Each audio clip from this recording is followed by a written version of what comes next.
Coach's Corner. Like I said, again, every week we'll do Coach's Corner in the high school segment. This is your opportunity to ask Coach a football-related question or even a personal-related question. The personal stuff, I don't know if he'll answer or not, but you'll let it go how it is. Coach, I'm asking everything. I'm asking everything. Coach, as a player, as a senior, when this is the last game and it ends the way it ends, does this linger with you into the offseason and go into your next level? Oh, beyond then. Dude, I'm telling you right now, my senior year, if I talk about too much, the last game I played, I'll start crying. I mean, it's with you forever. My last play, caught a ball. I convinced our punter to do a fake punt on our own 14-yard line. So he was about to kick it. He just threw it to me. And I picked up newspaper, said I changed direction 6 times and broke 4 times en route to a 86-yard touchdown. And I got in the end zone. I spiked the ball.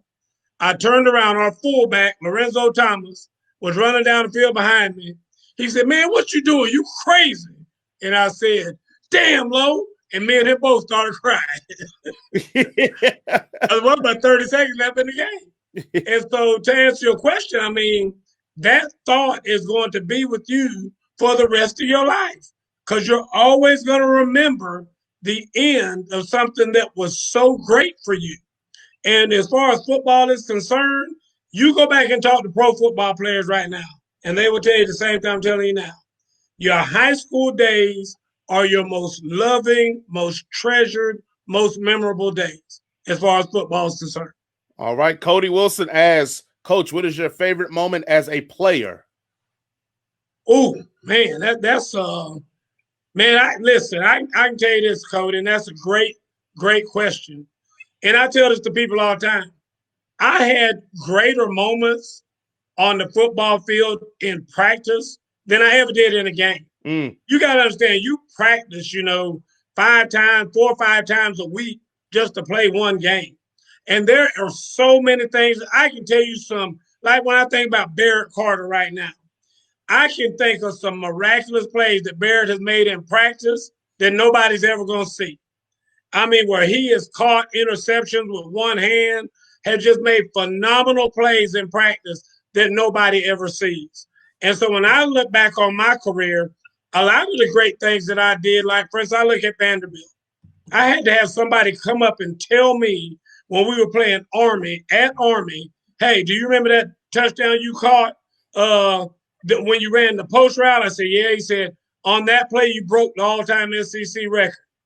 I didn't even know. I mean, so it's not like I can say that was my greatest moment ever because I didn't even know it was really happening. I was just out there playing the game. And there was no big announcement. They didn't stop the game and hand me the ball. And, the guy whose record I broke, Wendell Davis, come out of stands and me and him take a picture. None of that happened like you see today. So, I mean, it's like I said, it's a lot of the other things that happen that I can tell you about being great plays. All right. If there's no more questions for Coach's Corner, if you have any, just please type it in. We'll get to it. I guess we can go on to next week's high school playoff games. Let's hit those. Oh, you see that? Hold on. Keisha just asked me if I could take her out this weekend. Keisha, I'll get back to you later on that. Go ahead. Go ahead. Jerry Vatler said he thought being a bench warmer was your all-time greatest moment, Coach. Now, that was your all-time greatest moment.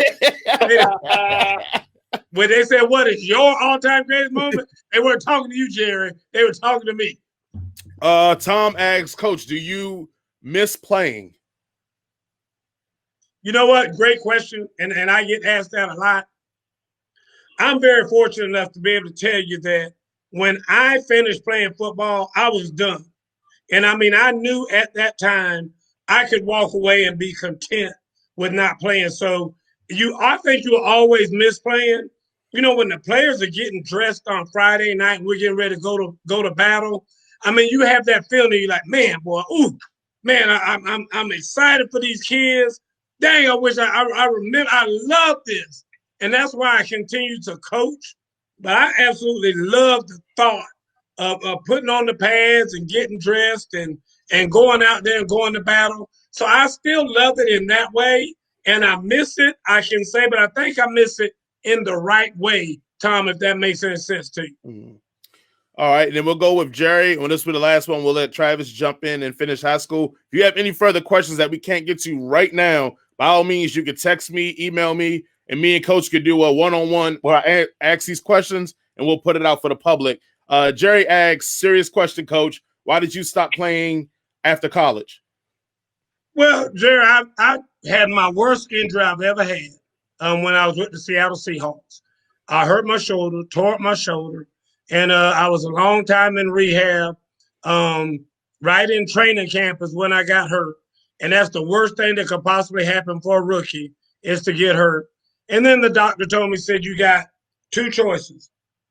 Basically, your shoulder's kind of a trick shoulder in that you can play for 20 more years and nothing happened. But then at the same time, you can walk out that door and the wind blow hard and blow it out of joint. I mean, that's just what you got to live with. And so having that on your mind the whole time when you're trying to play and whatnot. And I saw some guys who were messed up. We all heard and seen guys. You know, I was watching the Michael Jordan thing. What was it called, Jay? The Last Dance. The Last Dance. And I looked at Michael Jordan's fingers. I was like, man, his fingers are jacked up. And like I try to tell people, there is a price for playing professional sports, for playing college sports. There are guys out there that have knees torn up.